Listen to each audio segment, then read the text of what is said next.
Welcome back to another episode of Overserved with your host, myself, Joe Pucciarelli, my co-host, Rachel. And obviously, we're post-US Open. Still a lot going on in the tennis world. We just had one of the biggest exhibitions in tennis, the Laver Cup. And we had some more drama just like last year. A little bit different. It wasn't Roger's going away party where we saw Roger and Rafa crying, sitting there together. But this time, obviously, a little bit more drama, headlining with Monfils and FAA. I know, right? That was quite a little bit of drama on the sidelines there. Felix got a little upset because he felt like Monfils wasn't really taking the event as seriously as he should. And I guess he was, having a bit too much fun out there for Felix. But to me, I think that, I was asked my opinion on it. I think the guys maybe could have met in the middle a little bit. Maybe Monfils take it a little bit more serious. Felix relax a little bit, maybe have some fun. But I think this goes to show that Laver Cup might have a bit of an identity crisis here. Because if the players don't really know what kind of event they're playing, then I feel like that's something with the event. And I saw a lot of people kind of discussing it like, should it be more of an exhibition? Should it be more fun? Or should it be taken more seriously? The thing about Laver Cup is that, it counts towards head-to-heads for these players, but it doesn't count for rankings. There are incentives like prize money. But, it is kind of one of those terms. You're like, is this like super serious, like a Davis Cup, like a Hopman Cup, or is it more like an exhibition like World Team Tennis? And I think that's what we need to figure out with Laver Cup moving forward. Yeah, and I think you hit the nail on the head with Felix. And that is, he's just having such a bad year that he's probably just way more uptight than I bet he usually would be. First round exit of the US Open. I think it was a second round in Cincinnati. So just some of those, and that's just a recent two tournaments in the United States. This whole season has not been ideal to him, whether it's been, a little bit of injury, kind of just some mental issues going on where he's just getting back in form. But I think it's something where Monfils, who's, obviously puts on the show for people, that's what he does. He goes to events when he's playing well, when he's healthy. He likes to put on a show. And I think obviously this being an exhibition in the sense, that's what he was looking to do. And I think Felix is still looking to get in form and just probably disappointed in the way he's playing. So I think he was just taking it a little bit more seriously. Yeah, I could see that too. Maybe taking some frustrations out on Monfils as well. But it really was fun to see that team dynamic with all those guys. On both sides, Team Europe and Team World. But super fun to see Ben bring that college atmosphere that he loves so much to the Laver Cup stage. So, yeah, I think it overall was just a phenomenal event. Yeah, he didn't skip a beat. He brought back the phone celebration. Obviously, he did. Again, he had the whole team doing it. Everybody was dialed in. I love that. Obviously, if only Djokovic was on the other team. I know. So he didn't. That's the thing. Most players, maybe just because they don't have his moxie, confidence, they wouldn't do the celebration again. But that almost made him double down on it. I'm sure it's not going to be the last time. Obviously, we see him do that. But like you said, some of the younger players, Ben Shelton, Arthur Fils, just that it's almost like a handing of the torch for that next generation of tennis, the younger players. And like you said, I think they're trying to gauge exactly how seriously to take this. Obviously, it's post US Open. They're probably still in go, in like Grand Slam mode in the sense, but then again, they get a little bit of a break. So it's just a tough situation to gauge, but I think they did it the best, and they kept it entertaining and it was fun to watch. Absolutely. Yeah. And then so more drama too, a lot of drama this week. Obviously now heading into the women's side, right into the WTA, one of the the biggest stars on that side, top 5 player, one of your favorites, Elena Rybakina, obviously had a lot to say with the performance buys. I just kind of wanted to hear your take on it. When decisions like this are made, I honestly stop and think, and I'm like, where is the sense here? Where is it? Because it makes literally no sense. I like the idea behind the performance buy, right? It's so hard for players that make it into that final rounds of the tournament to recover before that next tournament. I mean, they're back to back to back, and it's hard to find that solution. And so this performance buy, I see where their head is at. Okay, let's give the players that made, it to the finals the week before that extra day, they'll get the buy. But that does not mean that you take the buy away from a player that rightfully earned it. And she earned it. Rybakina earned that number 3 ranking, and she should have been given the buy. And if I were her, I would be just as mad too. I mean, she pulled out of the tournament. I don't blame her. I know it was for an injury, but maybe it was frustrations with that. I mean, it's ridiculous. It really, really is. And, I've thought of ways how there could be like a solution for this. Like, is it maybe taking a tournament out of the schedule, or is it having smaller draws? But none of that would work because everyone would lose money. Everyone, the tournaments, the players. And there's really, I don't know what the answer is, but it's not to take the buy away from the player that rightfully earned it.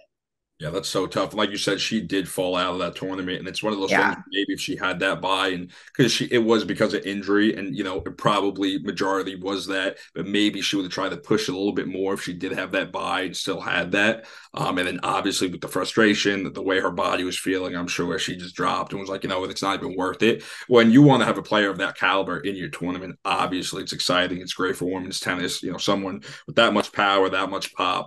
So it's just a shame to see. Would have loved to see her perform last week, obviously. Yeah, totally. And I mean, it's so hard for players to travel back and forth. I mean, we're about to talk about the Guadalajara Open, and then the players that went over for the Asian swing, and that now they're coming back to Mexico for the finals. Like, it's very, very strenuous, and it's hard for these players. Yeah, absolutely. And speaking of Guadalajara, obviously a big career win, and one that was well needed for Maria Sakkari.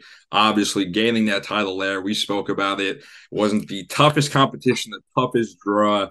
That being said, you have to go out there and win, and whoever's put in your way, you have to defeat them. And she can't work out who she's facing. The draw was a little lighter than usual, especially for 1,000 level tournament. You just have to think about some of the 500 level tournaments that your players go through and win, and it's like Grand Slam level. And then you have this 1,000 level tournament where Maria Sakkari kind of just walked through. Besides playing, I think Caroline Garcia was the highest ranked competitor, who she's not particularly in form either. So congrats to her, obviously. But kind of just wanted to hear your thoughts on it. It's just a weird situation. Yeah. I mean, it almost felt like they were begging for players to play this tournament. I mean, there were some doubles specialists in the singles draw.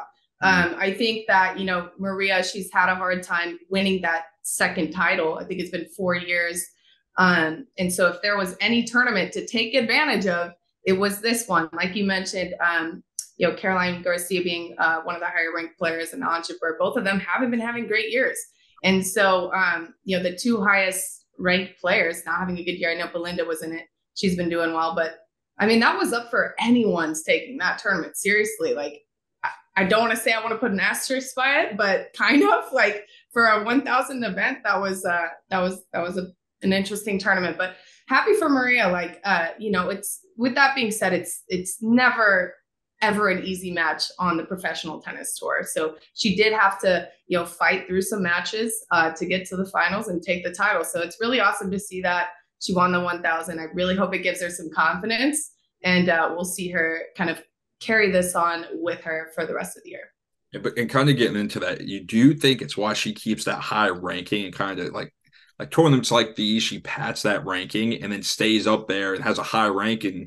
And then we see her lose in, Grand Slam events or 1,000 level events in the first, couple of days. And then we're like, oh, a high ranked player loses again, or, she gets upset again. And is it something where she's just taking advantage and might have a higher ranking than she might deserve right now? Or is it just something where it's, she actually has been very unfortunate in those draws and it just hasn't worked out?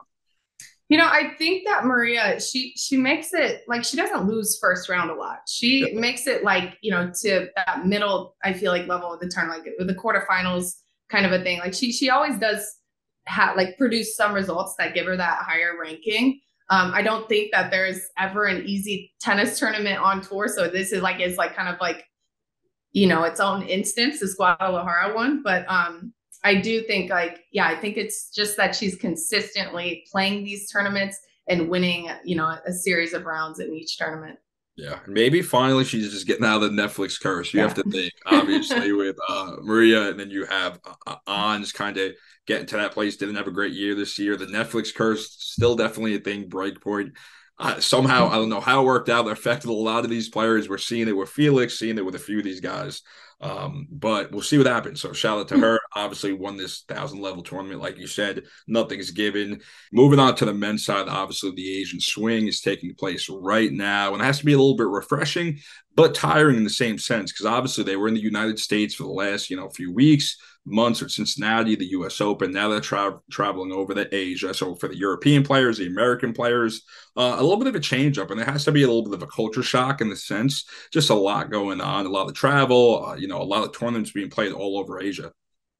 So I talked to a few of my friends on tour that are over there and was asking them about it. They said it's really, really hot, but that they're having a lot of fun. They were able to go shopping and sightsee and explore. They did mention that they're not used to the cuisine out there, but they're finding some food to eat. And yeah, they're super excited to play. So it is, it's an exciting few weeks over in Asia. And yeah, but it'll be fun to see how it all shakes out.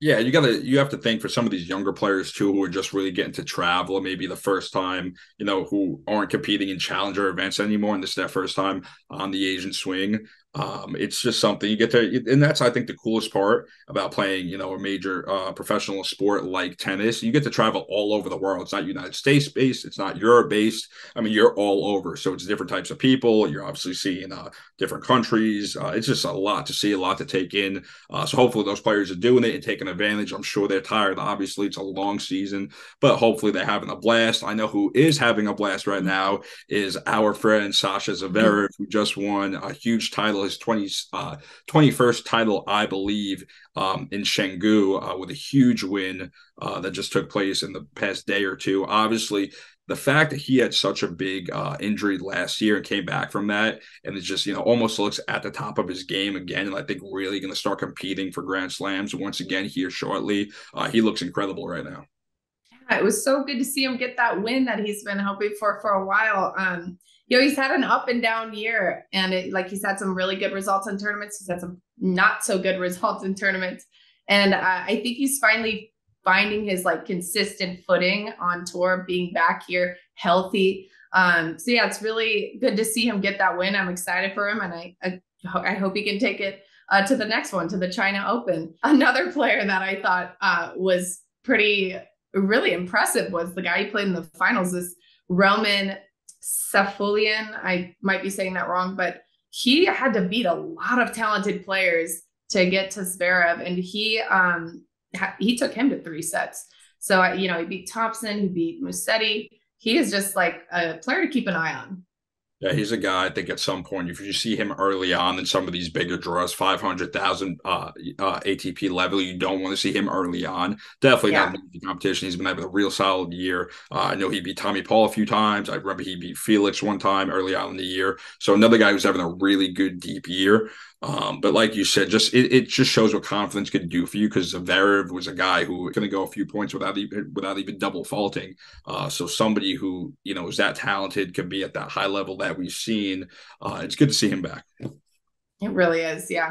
But that next tournament we were just talking about is the China Open, and that draw is stacked, so stacked. So it's going to be a very challenging tournament for all involved. Yeah, for a 500, anytime you have Alcaraz, Holger Rune, Sinner, some of those bigger names. I saw Felix was in it once again, and that's just a select handful. It's going to be a huge tournament. It's one of those things where you almost feel like it's like they almost slip. Obviously, didn't slip in the Grand Slam, but the level of play, the talent, it's something where you get to see those guys, because very often with injury, kind of just schedule conflict, where all those guys are in the same tournament, it just, as much as you'd love for it to happen, they usually make sure they're all playing for Grand Slams, all healthy, but that's 3-4 a year, obviously, right? So they get to see them all in one huge or bigger tournament again is awesome. And this is kind of the players' last chance for that year-end final. They're those top 8 players. I mean, Zverev is a contender. So all these players, this is kind of one of their last chances to get those points and compete at the end of the year in Turin. Yeah, absolutely. I mean, Turin is probably one of the most exciting events. Last year, obviously, every year, some huge names, the best of the best, really exciting stuff. So seeing those top 8, that's probably a reason why they're making sure they're all playing. Exactly. Obviously, I don't think Novak's in it, but kind of just seeing the last kind of push, like you said, to see that final 8. Yeah, totally. So this is going to be a good one. Mm-hmm. And I've been waiting on this topic all day. We're using it to close out this episode because it was the juiciest topic of the episode. But our favorite tennis couple, Badosa and Tsitsipas, on their shared Instagram, all the pictures were erased. I don't know what that means. I kind of wanted to see how you were interpreting it. But like I said, I love some tea. I love some drama. Forget all the on-court stuff. This is what I want to talk about. Yeah, this is right up your alley. Yeah, I don't know too much about this aside from I did see that I guess their shared account, the Tsitsidosa account, all the photos were erased, where I think caused a lot of people some panic. Maybe they thought they weren't doing well. Haven't really heard much otherwise about the relationship. Hopefully both are okay. But yeah, I'm really not sure. I guess it is Gail Monfils and Alina are tennis's couple truly. So maybe that's it. And maybe, I mean, it could have just been a summer fling. You know what I mean? People forget which is usually summer, more people, you're kind of doing your own thing. You're not all cuffed up. Usually now's the cuffing season. Usually like September, October starts the pumpkin picking. I was looking forward to see some pictures of Badoza and Tispas pumpkin picking, doing matching Halloween costumes. But obviously, or potentially it might be it. I don't know. I just love to Well, not love to see it, but it just shows that I have something in common with professional tennis players, because when I break up with somebody, I delete the pictures on Instagram too, just like they do. So, okay, well, I've got a question for you. So we see the Chiefs, Travis Kelce and Taylor oh Swift. yeah, But I think that tennis could have a Travis Kelce situation with, I think it could be a Ben Shelton. I could totally see him getting some superstar female girlfriend and being that Travis Kelce Taylor Swift equivalent in but tennis. on the level of on the thing is, on the level of both of them, I don't know, because you have to think Travis Kelce. Like, people are trying to be like, oh, some people only know Travis Kelce now because of Taylor Swift, and he's been a top NFL player for the last 5, 6, 7 years. I mean, Ben Shelton, I love Ben Shelton. He's an absolute stud. But tennis to the NFL, I could Ben totally is getting huge though. Like he's yes. getting huge. He's all over TikTok. Ben, the ladies love Ben. It Like I doesn't could Ben. see I it. thought Ben had a girlfriend though. I thought Ben had a girlfriend in Florida. So you guys can hear it. Rachel is trying to set you up with some. I'm not trying to set him up. I'm saying I Rachel's think that trying I to set could you see up with this. some pot with somebody in the level of Taylor Swift or something. I But no, could I see could it. definitely see what you're saying. American-based player. Ben's got some swag to him. Absolutely could see that. I think that's a huge shout out that you just Yeah. compared it to Travis Kelce and Taylor Swift. I love that. But it would be great for tennis. I would love to see it. Well, I also think Ben's getting that star power of like Andy Roddick and Andre Agassi. I Yeah. think it's just he's building and it's growing and it's growing, and just seeing everyone talk about him, and non-tennis fans talk about him. It's exciting to see it. I think I it's think it's good. similar to the level of Coco, where Coco's getting all these other professional athletes, and not only, I mean, Yeah. you're talking about rappers, singers, anybody, movie stars, actors who are all at these events talking about wanting to see Coco. I think that's starting to happen with Ben, which is just Mm-hmm. going to be great for the game. We saw Justin Bieber, Haley Bieber. We saw Timothy Chalamet, Kendall Jenner, a bunch of huge names at the U.S. Open, watching him and watching some of these other players. So I think, like you said, I mean, he's young enough. Obviously, he's got the swag. He could definitely make that happen. I'm looking. The thing that I'm interested to see is if the whole Taylor Swift and Kelce thing is more of a not PR. publicity. Yeah, exactly. Yeah. More for PR. I can at least see that with Travis Kelce. I mean, it's great for him, obviously. It's, but I don't know. We'll see what happens. I'm interested to see what happens with Badosa. Badosa, if it didn't work out, I am Oh single. God. Easy. This is my one shout out. I am single, Badosa. So I'm just saying, I don't have the hair of the man bun like Tispas, but hopefully maybe we can make it work. You know what? Good for you, because I heard that's how Travis got Taylor, because he was public about it. He's like, I That's like Taylor Swift. I want, so look at you. Maybe it'll That's what work. I'm trying. I think it's You're going to take a lot inspired. more. I think it's going to take a lot more than the Overserved, than a shout out on the Overserved episode. But I mean, I'll do a couple DMs. I'll do like 1 or 2 DMs a night. Just keep shooting my shot. We'll see what happens. You're so creepy. Oh, you say that now until it works, and then next Until episode, it works. next in 3 episodes from now, when it's me and Badosa sitting here, Pucciarelli. Pucciarelli, I'm telling you, it works. It works. We'd be a cute couple. So I'm shooting my shot. There it is. I mean, unless they're together. So unless I got to give them the respect, we'll wait to see what happens. Well, good luck. So we'll make sure to cover it next time. I'm sure we'll have more info on the court, the info off the court, everything you need to know tennis. Next episode on Overserved. See you guys next week. Thanks for watching, guys. See ya.